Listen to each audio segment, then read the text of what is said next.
네온보다는 Na 플러스가 핵의 양성자 수가 많기 때문에 반지름이 더 작습니다. 그리고 아르곤과 염화이온이 전자수가 18개로 동일하죠. 아르곤이 핵의 양성자 수가 많기 때문에 반지름이 더 작습니다.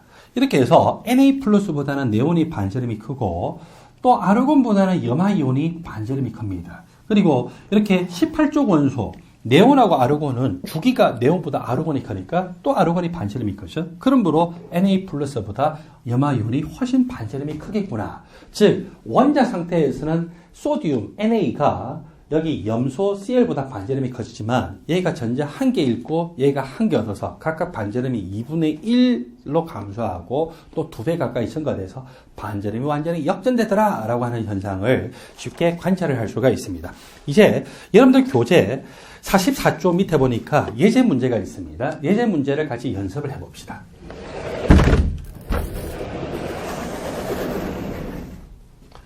그러면 임의의 원소 A부터 D까지를 나타냈습니다. 그리고 A부터 D까지 원소는요, O, F, 그리고 소듐과 마그네슘 중에 한 개다라고 나와 있고, 여기 이 표시는 원자 반지름의 사이즈, 그리고 이 표시는 전기염 송도를 표시하고 있습니다. 우리가 앞에서 공부하면서 그 이야기를 했죠. 산화수 이야기할 때 전기염 송도는 주기율표상에서 오른쪽 위로 가면 갈수록 제일 컸었고, 그 전기염 송도를 주기율표상에서 딱 따져봤더니 18쪽 원소를 제외한다면 어디가 제일 크다고요? 18쪽 원소를 제외한다면 F가 제일 큽니다. O, N, 그리고 Cl.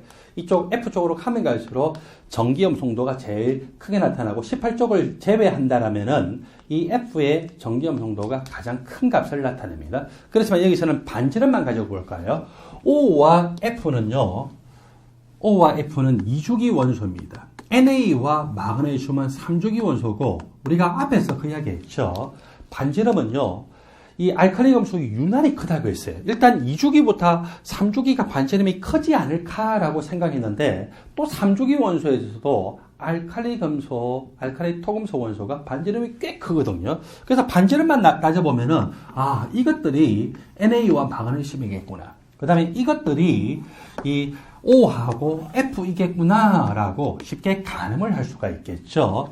Na 보다는 마그네슘이 반지름이 더 작습니다. 왜냐하면 똑같이 3주기 원소이면서 NA는 핵의 양성자수 11개, 마그네슘이 12개. 핵의 양성자수가 많으면 핵의 양전단이 커서 전자를 더 세게 끌어당겨서 반지름이 더 작죠. 그리고 원자 상태에서 반지름 받을 때 O하고 F 받을 때 O와 F는 모두 2주기 원소인데 O는 8번 원소입니다. 그리고 F는 몇 번 원소? 9번 원소. 핵의 양성자수가 많을수록 양전환이 커서 전자를 더 세게 끌어당기니까 반지름이 좀 더 작겠죠. 그래서 아, Na, 마그네슘, O, F가 되겠구나. A, B, C, D는 각각 Na, 마그네슘, O, F. 전기염 송도로 보더라도 마찬가지예요. 여러분 전기염 송도 여기 주기율표상에서 보면 누가 제일 클까요?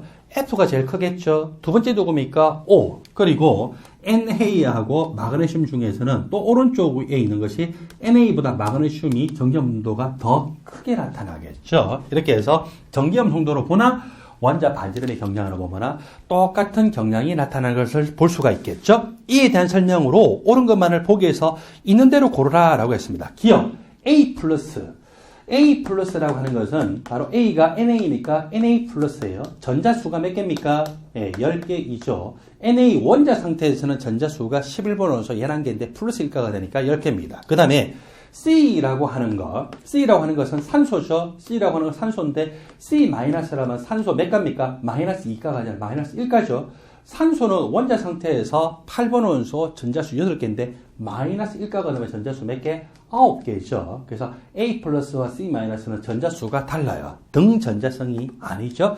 기억의 설명은 틀린 설명입니다. 그 다음에 니은 A부터 T까지의 원자 중에서 바닥 상태에서 원자가 전자수가 가장 많은 것은 누구냐라고 했어요. A라고 하는 것은 소듐, B라고 하는 것은 마그네슘, C라고 하는 것은 산소고, 그리고 D라고 하는 것은 F이거든요. Na, 11번 원소는 10번째 전자까지는 네온과 전자 배치가 같죠? 그리고 마지막 전자 껍질에 3s 오비탈 1개입니다. 마그네슘, 12번 원소, 10번째 전자까지는 네온과 전자 배치가 같고, 3s 오비탈 전자 몇 개? 2개죠. 산소 같으면은 1so비탈의 전자 2개, 2so비탈의 전자 2개, 2po비탈의 전자 몇 개? 4개. 원자가 전자 껍질이 n=2인 거. 가장 바깥쪽 전자 껍질이죠. 몇 개 존재합니까? 6개. F 같으면은 9번 원소 1so비탈 전자 2개, 2so비탈 전자 2개, 2po비탈 전자 5개로 제일 마지막 전자 껍질 n=2인 오비탈의 전자 몇 개? 7개로 원자가 전자 수가 1개, 2개, 6, 7개로 제일 많은 건 누굽니까? 바로 T죠. 그래서 니언의 설명은 옳은 설명입니다. 자, 그 다음에 디귿 2p 전자의 유효 핵 전하를 D하고 F하고 비교하고 있죠. 자, 2p 오비탈 D와 C하고 비교하고 있고, 여기 D의 2p 오비탈 그리고 C의 2p 오비탈 핵의 양성자 수가 여긴 8개, 9개. 같은 주기에서는 핵의 양성자 수가 많을수록 이렇게 같은 2p 오비탈을 기준으로 했을 때 이 유효 핵전하 값이 더 크죠. 그래서 C보다는 D가 유효 핵전하 Z 그리고 우리가 이렇게 별표 에스테르크 표시로 한다고 했다. 그죠? 이 값이 더 크게 나타납니다. D가 C보다 크다라고 하는 디귿의 설명도 옳은 설명이군요. 니온과 디귿이 옳기 때문에 답은 4번이 됩니다. 여러분 교재 45쪽 이온화 에너지로 넘어갑니다.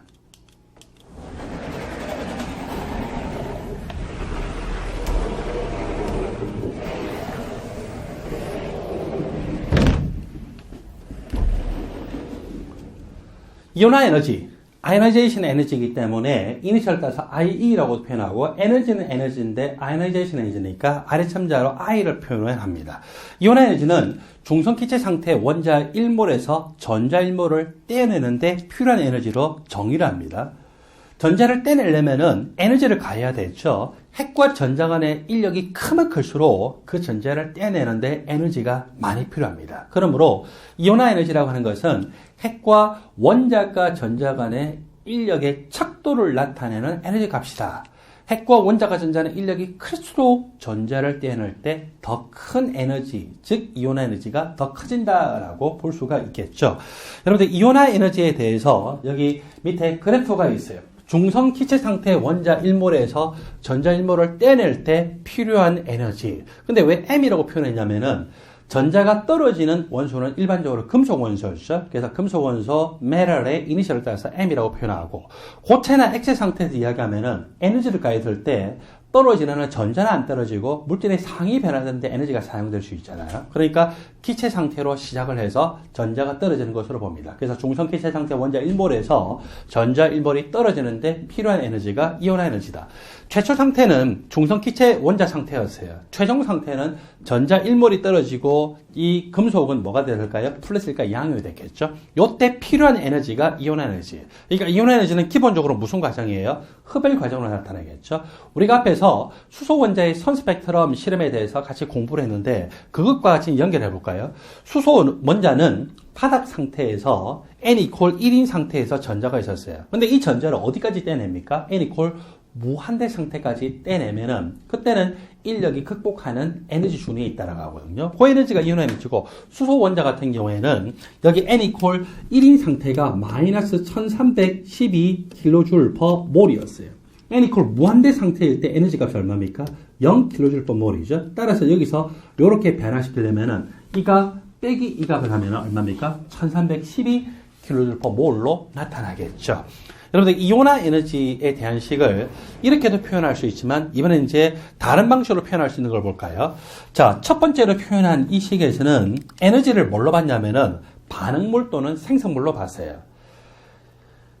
에너지를 반응물 또는 생성물로 봤을 때 에너지가 없으면 전자 떨어져요? 안 떨어져요? 안 떨어지죠? 따라서 에너지가 반응물로 사용됐습니다. 그리고 이제 이 에너지는 기본적으로 양수 값으로 표현되고 있어요. 그 다음에 우리가 연력학 단원에서 보면은 에너지 변화량 그리고 엔탈피 변화량 하면서 엔탈피라고 하는 개념, 엔탈피 변화량이라고 하는 개념을 배우게 되는데, 최초 상태는 이 상태죠. 최종 상태는 이 상태예요. 흡열 과정입니까? 발열 과정입니까? 흡열 과정이죠. 흡열 과정일 때는요, 에너지 변화량 또는 엔탈피 변화량이 양수입니다. 그래서 이렇게 보던 에너지 값이나 엔탈피 변화량이나 모두 양수로 표현돼요. 이렇게 제가 설명하는 것은 전자친화도로 가면은 조금 주의해야 될 요소가 생깁니다. 전자친화도 과정은 8열 과정이거든요. 8열 과정이기 때문에 이런 식으로 표현하면은 델타 H가 음수로 나타납니다. 자, 그건 나중에 보도록 하고 다시 이온화 에너지에서는 에너지가 반응물이에요. 에너지가 없으면 이 과정은 일어날 수가 없어요. 흡열 과정이죠. 여기 양수 값이에요. 그리고 에너지 변화랑 엔탈피 변화량으로 표시를 하더라도 흡열 과정이기 때문에 델타 H는 양수로 표시가 되더라라고 하는 것을 조심하시기 바랍니다. 우리는 여기서 이온화 에너지와 전자친화도 그리고 전기염 송도를 비교를 해서 공부를 하게 될 텐데 비교하는 내용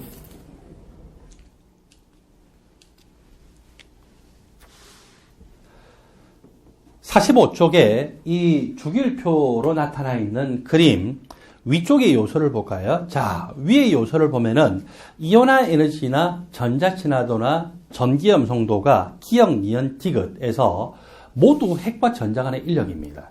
핵과 전자 간의 인력은 주기율표상에서 오른쪽 위로 가면 갈수록 크게 나타납니다. 그래서 이온화 에너지를 보더라도 주기율표상에서 오른쪽 위로 가면 갈수록 커지고 오른쪽 제일 위에 있는 원소는 누굽니까? 헬륨이죠. 그래서 헬륨의 이온화 에너지 값이 제일 크게 나타납니다. 왜 오른쪽 위로 가면 갈수록 크냐? 오른쪽으로 가면 갈수록 핵의 양성자 수가 많아져서 핵의 양 전하량이 커지니까 핵과 원자 간 전자 간의 정적 인력이 크죠?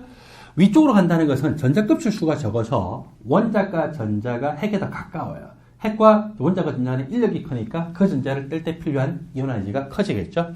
전자친화도 값은 이번에는 좀 다르게 생각하셔야 돼요. 전자친화도는요 18쪽 원소를 제외를 합니다. 18쪽은 예외적으로 전자친화도가 엄청나게 작아요. 주기율표상에서 오른쪽 위로 가면 갈수록 큰데 또 전자친화도는 2주기도 아니고 3주기 원소에 해당되는 염소에서 전자친화도가 가장 크게 나타납니다. 그리고 마지막으로 전기염성도라고 하는 데이터를 보면은요, 전기염성도도 18쪽 원소를 제외해서 보기도 하고 18쪽 원소를 같이 포함해서 보기도 하는데 보통은 제외하고서 많이 보죠. 18쪽 원소를 제외한다면은 전기염성도는 어느 쪽으로 주기율표상에서 오른쪽 제일 위에 있는 2주기 F가 제일 크더라. 자, 여러분들 잊지 마세요. 이온화 에너지나 전자친화도나 전기염성도는 모두 핵과 전자 간의 인력의 정도를 에너지 값으로 나타내고 주기율표상에서 오른쪽 위로 가면 갈수록 그 핵과 전자 간의 인력이 커서 이온화 에너지도 크고 주기율표상에서 오른쪽 위로 가면 갈수록 전자친화도도 크고 주기율표상에서 오른쪽 위로 갈수록 전기염성도도 크더라. 단지 이온화 에너지는 오른쪽 제일 위에 있는 헬륨이 제일 큰데 전자친화도는요 18쪽은 예외적으로 굉장히 작아요. 따라서 18쪽은 생각하면 안 되겠죠. 그리고 2주기보다는 3주기가 보통 이 전자친화도는 더 크게 나타나기 때문에 CL이 제일 크더라. 그리고 전기염성도도 18쪽 원소를 제외하면은 오른쪽 제일 위에 있는 원소는 누굽니까? F죠. 그래서 F가 전기염성도가 제일 크더라라고 암기를 하시기 바랍니다.